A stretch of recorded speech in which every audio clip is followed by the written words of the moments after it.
Business partner என்ற பெயரில் கூடவே இருந்து தன் அப்பாவை கொன்ற ராணாவின் முகத்தை பார்த்த சர்வாவின் ரத்தம் கொதித்தது.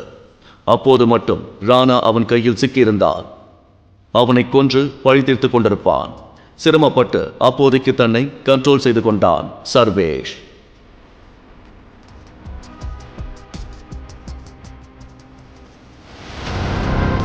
நான் இவ்வளோ நாள் உங்களுக்காக தான் காத்துக்கிட்டு இருந்தேன். இத்தனை வருஷமா நீங்க எங்க இருந்தீங்க டைகர்? என்ன செஞ்சுக்கிட்டு இருந்தீங்க? அப்பா இறந்த பிறகு நான் ஒரு அநாத ஆசிரமத்தில் தான் வளர்ந்தேன். அந்த 18 வயசுக்கு மேலே வச்சுக்க மாட்டாங்க. வெளியே வந்த பிறகு படிக்கிறதுக்காக நிறைய வேலைகள் செஞ்சேன். ஆனால் அந்த டைமில் நீங்கள்லாம் ஏன் என்னை தேடலை?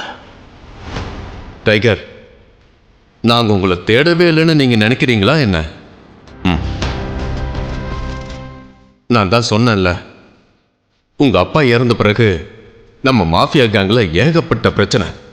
எல்லாத்தையும் சரி பண்ணுறதுக்குள்ள ரொம்ப வருஷம் ஓடிருச்சு. அதுக்கப்புறம் உங்களை கண்டுபிடிக்க எவ்வளவோ நாங்கள் முயற்சி பண்ணி பார்த்தோம். ஆனால் உங்களை கண்டுபிடிக்க முடியல. எது எப்படியோ அதான் இப்போ உங்களை பார்த்துட்டோம்ல. சூர்யா இப்போ உங்களை பார்த்தாருன்னா அவர் ரொம்ப சந்தோஷப்படுவார். சூர்யாவின் பெயரை கேட்டதும் சர்வேஷுக்கு பயங்கரமான கோபம் வந்தது. சூர்யா தன் தந்தையை கொன்ற துரோகியின் மகன். அந்த துரோகியின் மகனை சந்திக்க சர்வேஷ் விரும்பவில்லை. அப்பா என்கிட்ட இந்த மாஃபியா கேங்கை பற்றி எதுவுமே சொன்னதில்லை. அப்படி இருக்கிறப்ப என்னால் எப்படி? அப்போ நீங்கள் ரொம்ப சின்ன பையன் தானே டைகர். சொன்னாலும் உங்களுக்கு புரிஞ்சிருக்காது. அதனால தான் சொல்லியிருக்க மாட்டாரு. அப்புறம் நாங்கள் உங்களை தேடலன்னு நினைக்காதீங்க. ரொம்ப சின்சியராக தேனோன்னா நீங்கள் கிடைக்கல. அதான் இப்போ வந்துட்டீங்கல்ல. இனி இந்த மாஃபியா கிங்டம் உங்களுக்கு சொந்தம். சியர்ஸ்.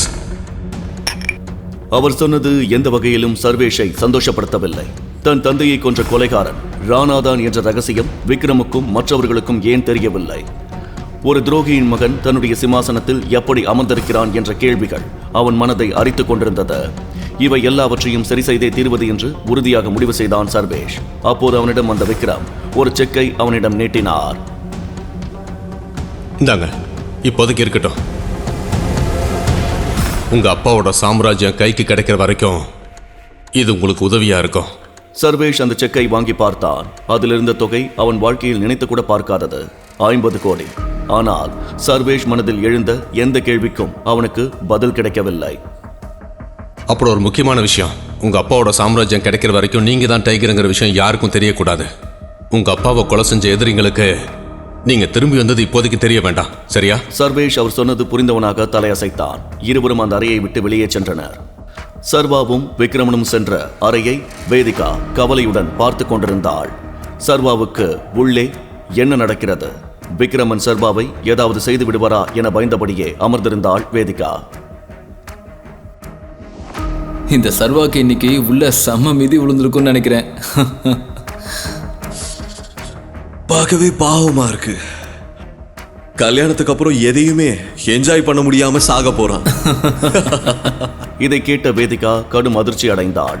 ஒருவரை கொல்வதென்பது விக்ரமனுக்கு அல்வா சாப்பிடுவது போல என வேதிகாவிற்கு நன்றாகவே தெரியும். விக்ரமன் சார் இவனை மாதிரி லோக்கல் ஆளுங்களெல்லாம் சும்மாவே விட மாட்டாரு. இவனை காலி பண்ணிட்டு தான் மறு வேலை பார்ப்பாரு. கல்யாணம் பண்ணா வாழ்க்கையே காலின்னு சொல்லுவாங்கல்ல, இவ விஷயத்துல கரெக்டா இருக்கு. இதை கேட்ட வேதிகா கடும் கோபம் அடைந்தாள். ஒருவன் சாவின் விளிம்பில் நிற்கிறான் என்று தெரிந்தும் எப்படி இவர்களால் சிரிக்க முடிகிறது? ப்ளீஸ், ஒருத்தன் கஷ்டத்துல இருக்கும் போது அதை பார்த்து இப்படி எல்லாம் சந்தோஷப்படாதீங்க. சந்தோஷப்படாம என் மேல ஒருத்தன் கை வச்சா என்ன ஆகுன்னு மத்த எல்லாருக்குமே தெரியட்டும். ஆகாஷ், நாம தண்ணி அடிச்சிருக்கிறதுனால உளரக்கூடாது. வேதிகா சொல்றதும் கரெக்ட் தான். போதையிலையும் நாம கரெக்டா இருக்கணும். என் தாத்தா அடிக்கடி சொல்லுவாரு, செத்து போனவங்களை பத்தி தப்பா பேசக்கூடாதுன்னு.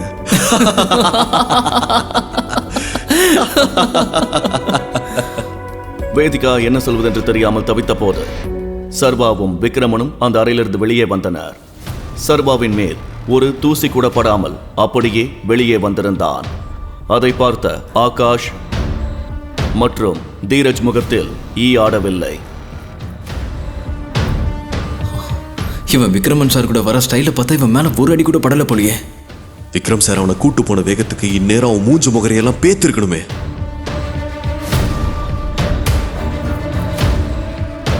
மை டியர் ஃப்ரெண்ட்ஸ், முக்கியமான ஒருத்தர் உங்க எல்லாத்துக்கும் நான் அறிமுகப்படுத்த விரும்புறேன். இவர் தான் சர்வா, என் பழைய டிரைவரோட பையன். இவர் எனக்கு ரொம்ப வேண்டப்பட்டவர். விக்ரமன் சர்வாவை எல்லோருக்கும் அறிமுகப்படுத்திய பின்பு ஆகாஷும் தீரஜும் ஒருவரை ஒருவர் நக்கலாக பார்த்து சிரித்துக் கொண்டனர். ஆனால் வேதிகாவிற்கோ இந்த செய்தி பெரும் அதிர்ச்சியாக இருந்தது. பார்ட்டி என்ஜாய் பண்ண ப்ளீஸ். சர்வாவை தனியாக விட்டுவிட்டு விக்ரமன் பார்ட்டிக்கு வந்திருந்தவர்களை கவனிக்கச் சென்றார். அதே சமயம் ஆகாஷும் தீரஜும் விக்ரமன் எதற்காக சர்வாவிற்கு இத்தனை முக்கியத்துவம் கொடுக்கிறார் என புரியாமல் முடித்தனர். சர்வா ஆகாஷ் தீரஜ் ஆகியோரின் வார்த்தைகளை ஒரு பொருட்டாகவே மதிக்கவில்லை. சிறு வயதில் இறந்து போன தன் தந்தையின் முகம் மட்டுமே அவனுக்கு நினைவுக்கு வந்தது. ராணா தன் தந்தையான ராஜனை துடிக்க துடிக்க சுட்டுக் கொன்றது அவன் நினைவில் மீண்டும் வந்து போனது. சர்வாவிற்கு ராணா தன்னை நோக்கி சுட்டதும் ஆனால் அதிர்ஷ்டவசமாக உயிர் பிழைத்ததும் நினைவுக்கு வந்தது.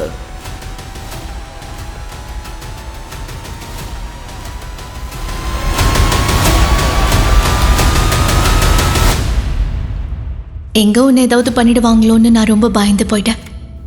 அப்படியா? என் மேல அவ்வளோ அக்கறையா என்ன?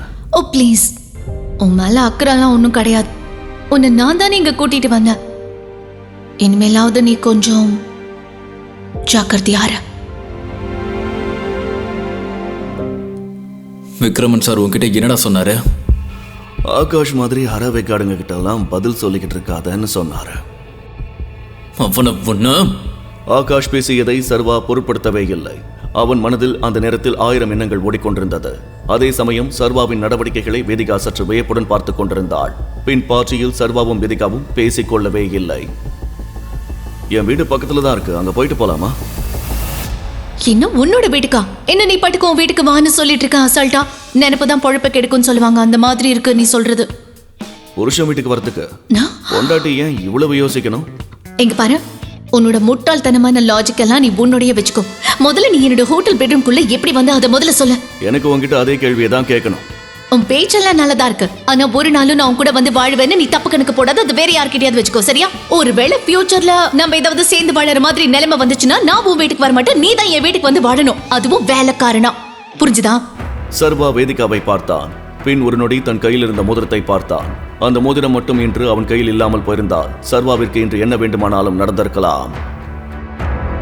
அடுத்த நாள் காலையில் அலாரம் அடிப்பது கூட தெரியாமல் சர்வா படுக்கையில் கிடந்தான். மீண்டும் மீண்டும் அவனுக்கு அதே பழைய கனவு வந்து கொண்டிருந்தது.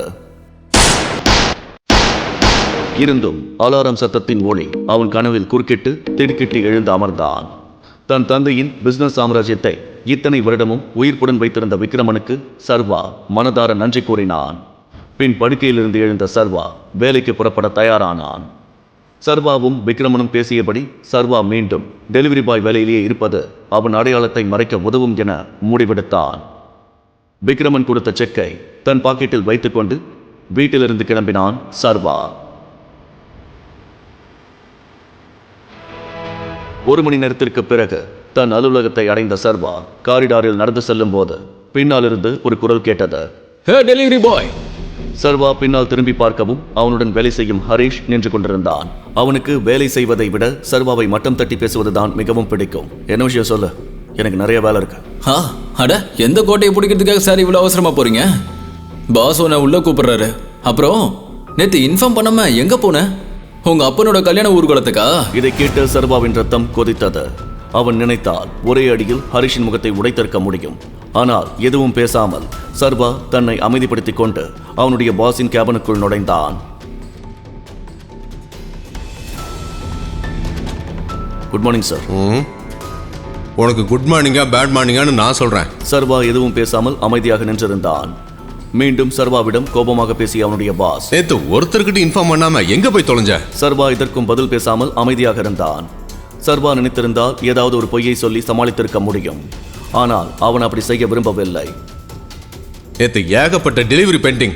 உன்னால கம்பெனிக்கு எவ்வளவு லாஸ் ஆச்சு தெரியுமான்னு கேக்குறேன். ஆனா சார், மாசத்துக்கு ஒரு தடவை நான் கேஷுவல் லீவ் எடுக்கலாம்ல, அதான். வாய்மூடு, எந்த கேள்வி கேட்டாலும் அதுக்கு ஒரு பதில சொல்லிடுறேன். இதெல்லாம் அப்பா வீட்டு கம்பெனியா? இதை கேட்ட சர்வாவிற்கு கோபத்தில் முகம் சிவக்க ஆரம்பித்தது. கோபத்தில் தன் கை முஷ்டியை மடக்கிய சர்வா அவன் பாஸை நோக்கி முறைத்தான். என்னடா முறைக்கிற? இன்னிலிருந்து உனக்கு இங்க வேலை கிடையாது. You are fired. இதை கேட்ட சர்வாவிற்கு எந்த ஆச்சரியமும் ஏற்படவில்லை. ஏனென்றால் இப்படி ஒரு சம்பவம் கூடிய விரைவில் நடக்கும் என்று சர்வா ஏற்கனவே எதிர்பார்த்திருந்தான். சர்வாவின் பாஸும் ஆகாஷும் நெருங்கிய நண்பர்கள். முந்தைய நாள் பார்ட்டியில் ஆகாஷுக்கு சர்வா சொன்ன அந்த பதில் ஆகாஷ் மாதிரி அறவை கிடங்கு கிட்டலாம் பதில் சொல்லிட்டு இருக்காதுன்னு சொன்னாரு. இது இன்று நடக்காவிட்டாலும் என்றாவது ஒரு நாள் நடந்தே தீரும் என்பது சர்வாவிற்கு நன்றாகவே தெரியும். ஒன்றும் பிரச்சனை இல்லை, நான் இப்பவே கிளம்புறேன். நான் வேலை பார்த்ததுக்கான என்னோட சம்பளம் மொத்தத்தையும் செட்டில் பண்ணுங்க. சம்பளமா? நீ எனக்கு பண்ண நஷ்டத்துக்கு நான் தாண்டா உங்ககிட்ட பணம் கேட்கணும். நீ எனக்கு பண்ணிருக்கிற லாஸுக்கு எனக்கு நஷ்ட ஈடா உங்ககிட்ட நான் தான் கணக்கு போட்டு காசு வாங்கணும். உங்ககிட்ட நஷ்ட ஈடு கேட்கலன்னு நீ சந்தோஷப்பட்டுக்கோ. முதல்ல டைம் வேஸ்ட் பண்ணாம கொஞ்சம் வெளியில போ. என்ன சார் சொல்றீங்க? ஒரே நாள்ல 25,000 ரூபாய் எப்படி நஷ்டமாகும்? என் சம்பளம் கைக்கு வர வரைக்கும் நான் இங்கிருந்து கிளம்ப மாட்டேன். என்னோட சம்பளத்தை கொடுங்க. சம்பளமா? இரு, உனக்கு இப்பவே கை நிறைய கொடுத்து அனுப்புறேன் என்று சொன்ன அவன் பாஸ் காலிங் பெல்லை அழுத்தவும் 4 பவுன்சர்கள் அந்த அறைக்குள் வேகமாக நுழைந்தனர். இவனை அடிச்சு வெளியில தூக்கி போடுங்க.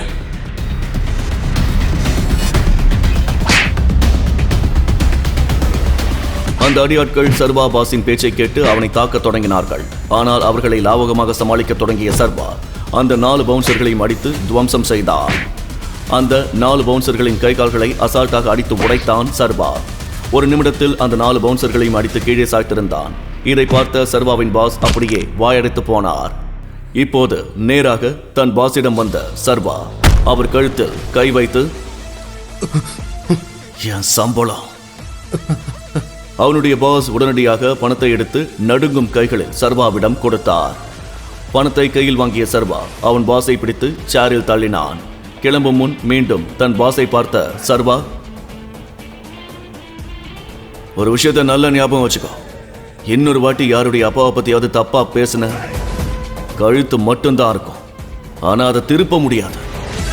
இதை கேட்டு அவனுடைய பாஸ் அப்படியே அதிர்ச்சியில் உறைந்தார். சர்வா சற்று கோபக்காரன் என்று தெரியும், ஆனால் அவனுடைய உண்மையான கோபத்தை அவனுடைய பாஸ் இதற்கு முன் பார்த்ததில்லை. சர்வா அந்த அலுவலகத்திலிருந்து வெளியே வந்தான். அப்போது தெரியாத ஒரு எண்ணிலிருந்து அவனுக்கு அழைப்பு வந்தது. ஹலோ, யார் பேசுறது? டைகர், நான் விக்ரமன். சொல்லுங்க. நீ ஒரு முக்கியமான ஆளை சந்திக்கணும். அவர் நம்ம மாஃபியா உலகத்துல ரொம்ப முக்கியமான ஆளு. அது மட்டும் இல்ல, அவர் உங்க அப்பாவுக்கும் எனக்கு ரொம்ப க்ளோஸ் ஃப்ரெண்ட், கரிகாலன். நம்மளோட டைகர் திரும்பி வந்துட்டாருன்னு அவருக்கு கண்டிப்பா தெரியணும். ஸோ இன்னைக்கு ஒன்னா டின்னர் சாப்பிடுவோம். ஹோட்டல் விஸ்தாரா. கண்டிப்பா வந்துரு. Okay, see you. Bye. விக்ரமின் வாயிலிருந்து கரிகாலன் என்ற பெயரை கேட்டதும் சர்வா சற்று நடுங்கத் தொடங்கினான். சர்வா ஏற்கனவே கேள்விப்பட்டிருந்தான். ஊரில் உள்ள சின்ன குழந்தைக்கு கூட கரிகாலன் யார் என்று தெரியும். பெரிய சக்தி வாய்ந்த மனிதர்கள் கூட கரிகாலனின் பெயரை கேட்டால் நடுங்குவார்கள். அதனால் சர்வாவிற்கும் அவரை சந்திக்க வேண்டும் என்று சொன்னவுடன் ஒரு பதற்றம் தொற்றிக்கொண்டது. உண்மையில் சர்வா நினைத்து பயப்படும் கரிகாலன் சர்வாவிற்கு பாஸாக போகிறார். ஆனாலும் தன் தந்தையின் நண்பர், ஊரிலேயே மிகவும் பெரிய கேங்ஸ்டர், தன்னை எப்படி ஏற்றுக்கொள்வார்? அவரை எப்படி எதிர்கொள்ளப் போகிறோம் என்கிற எண்ணத்தில் தன் தந்தை கொடுத்த மோதிரத்தை தீவிரமாக பார்த்து யோசிக்க ஆரம்பித்தான் சர்வா.